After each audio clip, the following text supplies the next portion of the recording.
Në arkivat e fshehta të policisë së shtetit ruhet një dosje e trash me kapak të kuq, ku shkruhej me shkronja të mëdha: dosja K01 Kryezoti. Ky nuk ishte emri i tij i vërtet, askush se dinte.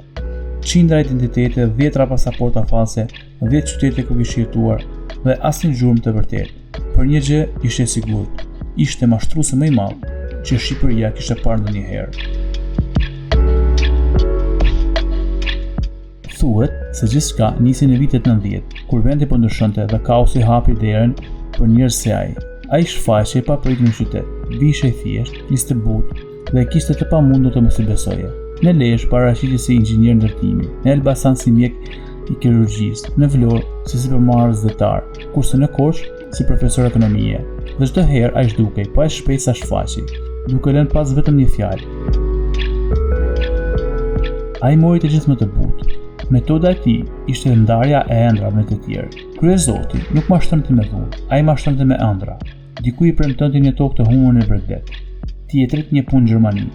Një familje të varfër i fliste për një kredi të butë. Një biznesmeni i jepte plane për investime fantazëm.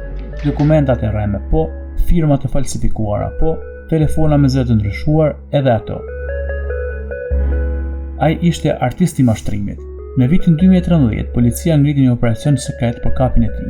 52 efektiv nga 8 qytete u angazhuan për 3 muaj. Të gjithë u jepni një porosi: mos e nënvlerësoni, ai mashtron edhe kur e keni përpara në pranga. Dhe kishin të drejtë. Kur e gjetën në një hotel të vjetër në Gjirokastër, ai ishte i qetë, në një dosje bosh në dorë. Kur i kërkuan letër njoftimin, ai tregoi 3 të ndryshme. Kur i kërkuan emrin, ai qeshi.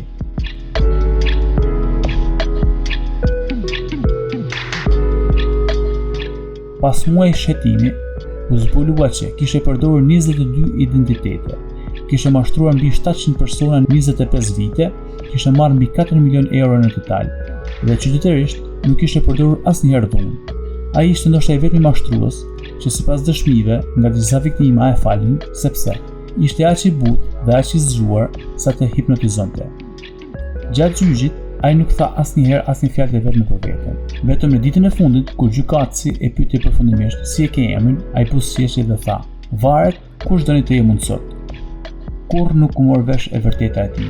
Dosja u mbyll dhe legjenda jo.